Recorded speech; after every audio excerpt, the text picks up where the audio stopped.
judicious reading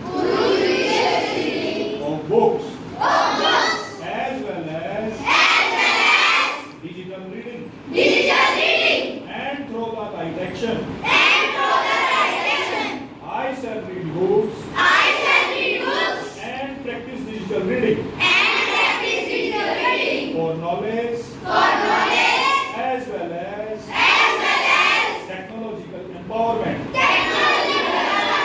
I shall shine the light of knowledge gained to solve the problems. I face the challenges as well that affect my country.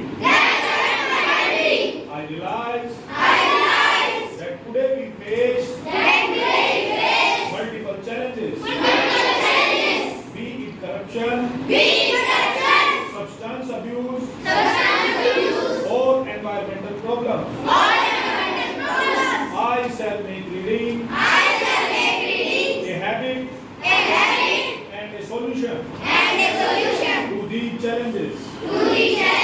I shall ensure best compliance to the legal framework of my country and strive to secure a secular atmosphere.